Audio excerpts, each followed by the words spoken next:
తాకట్లో ఉన్న మీ బంగారాన్ని విడిపించి ఆ రోజు ఆన్లైన్ రేటుకి కొంటాం. Sharma gold company. అందరికీ నమస్కారం. నా పేరు మాధురి. మీరు చూస్తున్నది సుమన్ టీవీ నెట్వర్క్. ఈ రోజు మనతో పాటు ఉన్నారు ఆధ్యాత్మికవేత్త, సూర్యోపాసకులు విక్రమాదిత్య గారు. నమస్కారం గురువు గారు. సూర్యోస్మితల్లి. గురువు గారు, మనకి దగ్గరలో శ్రీరామనవమి వస్తుంది. రాముడికి సంబంధించి ప్రతి ఒక్కరు కూడా తెలుసుకోవాలని ఆరాటపడుతూ ఉంటారు. ధర్మ మార్గంలో ఎలా నడవాలో నడిపించి చూపించిన ఆయన యుగ పురుషుడు. ఆయన లాంటి ఆయన ప్రతి అమ్మాయి కూడా కోరుకుంటూ ఉంటుంది, ఇలాంటి భర్త కావాలి అని చెప్పేసి, ఇలాంటి కొడుకు కావాలని చెప్పేసి, ఇలాంటి తండ్రి కావాలని చెప్పేసి ప్రతి ఒక్కరు కోరుకుంటూ ఉంటారు. అయితే ఈ శ్రీరామనవమి రోజున శ్రీరాముడు గురించి ఎన్నో విషయాలు తెలుసుకోవాలండి. ఆయనకి సంబంధించి ఇటీవల చాలా కాంట్రవర్సీస్ కూడా వస్తూ ఉన్నాయి. రాముడు మాంసాహారం తిన్నాడు అని. ఒక డౌట్ అండి, క్షత్రియుల ధర్మం ఏంటి అంటే వాళ్ళు నాన్ వెజ్ తినచ్చు, ఖచ్చితంగా చేయాల్సిందే అంటూ ఉంటారు. అందులో తప్పే ఉంది అని చెప్పేసి అనిపిస్తూ ఉంటుంది. ఇలాంటివి ఇంకా చాలా ఉన్నాయి. మనం మాటల్లో ఇవన్నీ కూడా, నా సందేహాలన్నీ కూడా నివృత్తి చేసుకుంటారు. తప్పకుండా తల్లి, తప్పకుండా. నిజంగా అందరికీ కూడా చూస్తున్నటువంటి మన కుటుంబ సభ్యులు, మనల్ని ఆదరిస్తున్నటువంటి మన కుటుంబ సభ్యులందరికీ కూడా విశ్వావసునామ సంవత్సర ఉగాది తర్వాత వస్తున్నటువంటి శ్రీరామనవమి శుభాకాంక్షలు.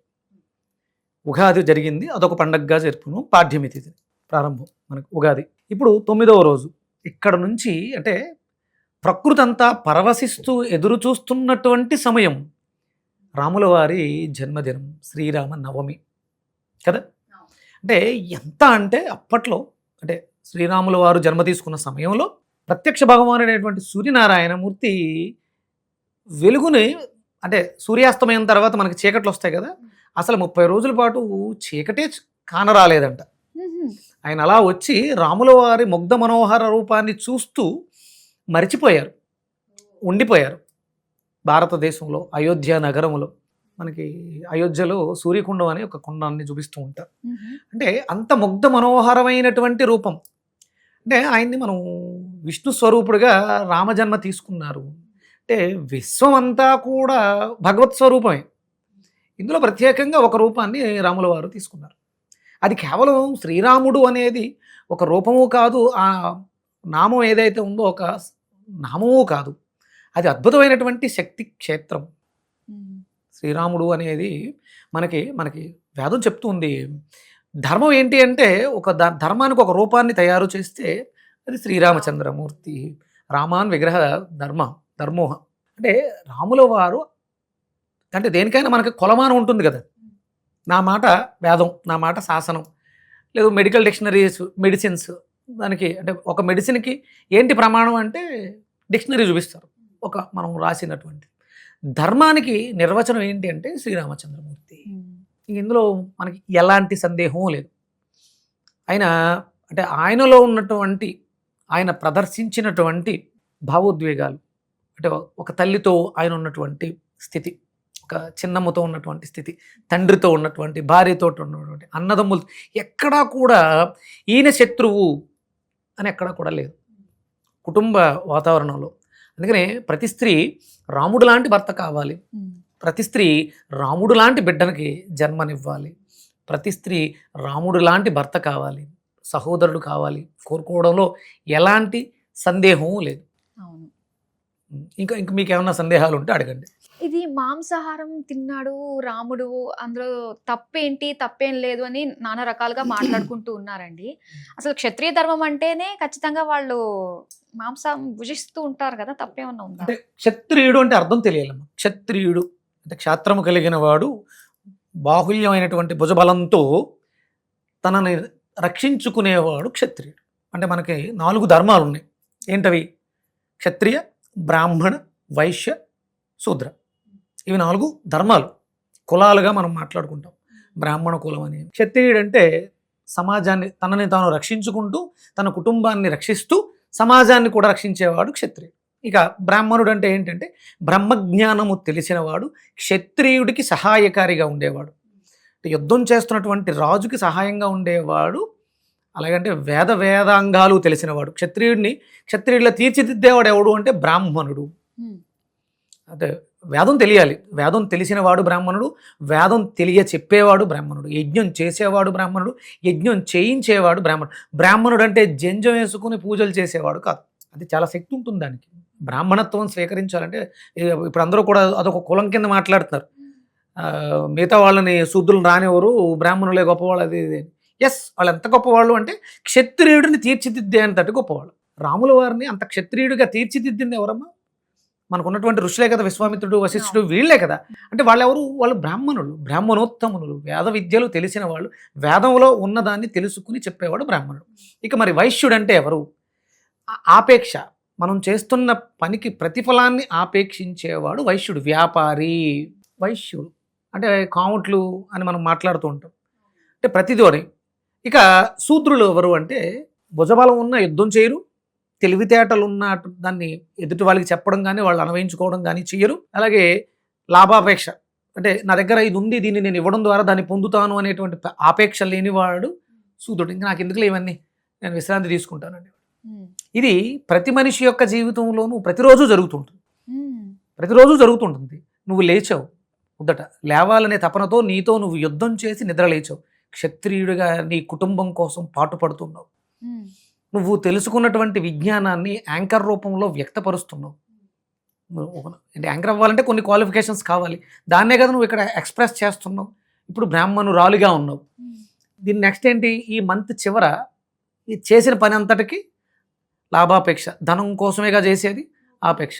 వైశ్యురాలివిగా ఉన్నావుగా, సాయంత్రం దాకా శ్రమించావు, సాయంత్రం అయిన తర్వాత చేష్టలు ఉడిగి ఇంకొక గంట ఎక్కువ చేస్తావా, లేకపోతే నైట్ అంతా చేస్తా ఉంటావు, నా వల్ల కాదులేండి నేను చేయలేను అని విశ్రమిస్తున్నావుగా, శూద్రత్వం. ఒకే రోజులో ఉదయం నుంచి సాయంత్రం దాకా ప్రతి మనిషి కూడా క్షత్రియ, బ్రాహ్మణ, వైశ్య, శూద్రులుగా ఉన్నాం. ఇవి బయటికి తీసుకెళ్ళినప్పుడు ఇలా చేసేవాళ్ళని, అంటే సోమరిపోతులు పని చేయలేరు, కేవలం తన కాళ్ళకి బలాన్ని పని చేసేవాళ్ళని శూద్రులు అన్నారు అంతే. వాళ్ళకి మెదడుతో పని లేదు, బలంతో పని లేదు, యుద్ధం చేయాల్సిన అవసరం లేదు, శక్తిని శ్రమింపచేసి వచ్చిన దాంతో తృప్తి పడతారు. వ్యాపారులు వచ్చిన దాంతో తృప్తి పడక ఇంకా బాగా వ్యాపారం చేయాలి, ఇంకా ఎక్కువ వ్యాపార ఆపేక్ష ఎక్కువ ఉంటుంది, లాభాపేక్ష అధికంగా ఉన్నవాళ్ళు వ్యాపారులు. జ్ఞానం వృద్ధి చేసుకోవాలి, వృద్ధి చేయించాలనే వాళ్ళు బ్రాహ్మణులు.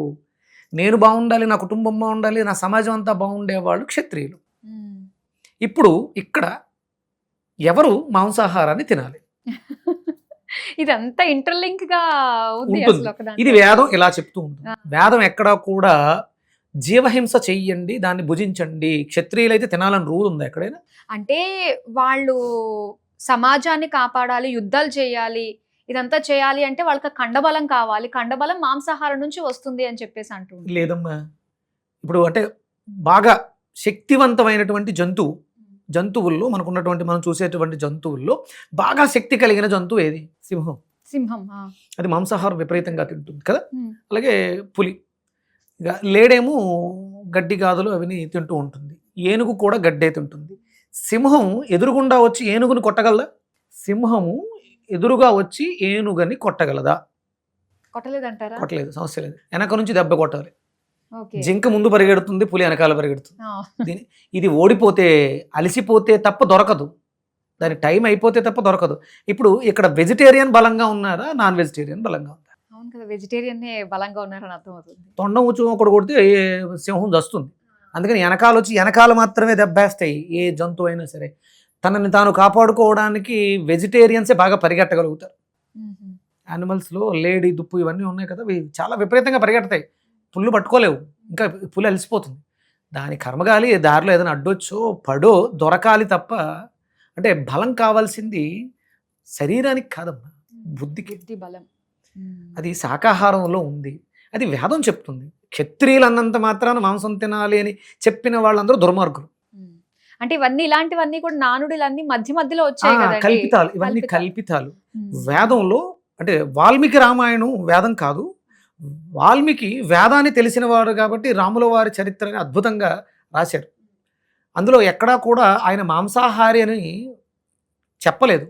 ఇవి కొంతమంది, అంటే సంస్కృతం తెలిసి ఉండాలి, వ్యాకరణము, సందులు, సమాసాలు పూర్తిగా తెలుసుంటే తప్ప ఆ శ్లోకాన్ని విడగొడితే అందులోంచి వచ్చే అర్థాలు, ఒక సంస్కృత పదానికి 100 అర్థాలు వస్తాయి. దాన్ని నాకు అనుగుణంగా అన్వయించేసుకుని రాములు క్షత్రియుడు కాబట్టి ఒకే మాంసం తినుంటాడు. మాంసోదనం అంటారు, మాంసోదనం అంటే మాసోదనం, అది మాసములు అంటే తిలలు, ఓదనం అంటే మినువులు, వీటితో చేసిన పదార్థాలు. తింటారు. దాన్ని ఆ విడగొట్టడం చేతకాక ఓకే. ఎవడో చెప్పిన తాత్పర్యాన్ని చూసుకుని చదివేసి యూట్యూబ్లో చెబితే అన్యమతస్తులు దాన్నే పట్టుకుని రాముడు మాంసం తిన్నాడు, నాకు తినాలనిపిస్తే తింటాను, రాముడు గురించి ఎందుకు అంటగట్టడం? సరే, ఆయన ఏం తిన్నారో ఆయన సమస్య లేదు. రాముల వారు మాంసాహారి కాదు, ఆయనకు అద్భుతమైనటువంటి గుణాలు ఉన్నాయి కాబట్టి త్రేతాయుగం నాటి శ్రీరామచంద్రమూర్తిని ఎప్పటికీ మనం తలుచుకుంటున్నాం, మాట్లాడుకుంటున్నాం అంటే ఆయన ధర్మానికి ప్రతిరూపం కాబట్టి ఆయన ధర్మం చేయరు. ఇంకో విషయం ఏంటంటే అండి, అసలు శ్రీరాముడు ధర్మాన్ని అనుసరించే ప్రతి ఒక్కళ్ళతోటి చాలా మంచిగా ఉంటారు అని చెప్పేసి విన్నా, అంతా బానే ఉంది. కానీ సీతని ఏలుకునేటప్పుడు, అమ్మవారిని ఏలుకునేటప్పుడు చాకలి నిందకి కట్టుబడి ఎందుకు ఆమెను ఏలుకోలేదు అని చెప్పేసి ఒక ఇది ఇప్పుడు మనం మళ్ళీ వెనక్కి వెళ్తే ఎంత మాట్లాడుకున్నాం కదా, మాంసం గురించి ఏదైతే జరిగిందో అదే జరిగింది. వాల్మీకి రామాయణాన్ని పరిపూర్ణంగా చదివితే పూర్తిగా రామచంద్రమూర్తి ఆ తప్పు చెయ్యలేరు, ఆయన ధర్మాత్ముడు కాదప్పుడు. ఒక సాకలివాడి మాటకి ఆయన అలా విడిచిపెట్టాడు అనేది ప్రక్షిప్తం మాత్రమే. దాన్ని పూర్తిగా వాల్మీకి రామాయణాన్ని సంస్కృతాన్ని పూర్తిగా తెలుసుకున్న వాళ్ళు, అంటే ఇప్పుడు నేను సంస్కృతం నేర్చుకుంటున్నాను, వేదాధ్యయనంలో ఉన్నాను, అందుకనే కొన్ని విషయాలు సేకరించాను కాబట్టి మాంసం గురించి ఇంత గట్టిగా మాట్లాడుతున్నాను. మీరు అడిగిన ఆ ప్రశ్నకి త్వరలోనే, అంటే సీతాదేవిని అంత కఠినంగా తీసుకెళ్ళి అరణ్యంలో విడిచిపెట్టడం అనేది జరిగి ఉండదు, ఇంకోటి ఏదో ఉండుంటుంది, దానికి కారణం కూడా ఉంటుంది. ఆయన కారణం లేకపోతే ఆయన కారణ జన్ముడు కాబట్టి, ఆయన త్రేతాయుగ కారణ జన్ముడు, యుగ పురుషుడు కాబట్టి ఆయన చేసిన ప్రతిదానికి కారణం ఉంటుంది. ఆ కారణం ఆమోదయోగ్యమై ఉంటుంది, అది పండిత పామరులందరికీ అర్థమయ్యే విధంగా ఉంటుంది. ఇప్పుడు ఇవన్నీ కూడా మనం కల్పితాలుగా మాట్లాడుకుంటాం, ఒక చాకలివాడు మాట్లాడిన మాట.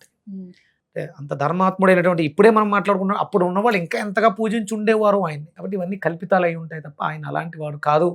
ఈ శ్రీరామనవమి మనం పురస్కరించుకుని, ఇది విశ్వావసునామ సంవత్సరం విశేషంగా ఉంటుంది. అందరూ రామనామ సంకీర్తనలతో, అంటే కేవలం ఏదో నోటికొచ్చినట్టు మాట్లాడేయడం కాదు, శ్రీరామాయణాన్ని, వాల్మీకి రామాయణాన్ని పూర్తిగా చదవడానికి ప్రయత్నం చేయండి. దాంట్లో తప్పొప్పులు ఉంటే రాముడు ఎందుకు ఇలా చేశాడో అని రీసెర్చ్ చేయండి, తెలిసిన వాళ్ళని అడగండి, చెప్పేవాళ్ళు చాలామంది ఉన్నారు. సంస్కృతం తెలిసిన వాళ్ళ దగ్గరికి వెళ్ళి ఆ పదాలని విడగొట్టడం తెలిస్తే అందులో ఉన్నటువంటి అద్భుతమైనటువంటి నిగూఢ రహస్యం బయటపడుతుంది. అంతే తప్ప నోటికొచ్చినట్టు రాముల వారిని దూషించడం తప్పు.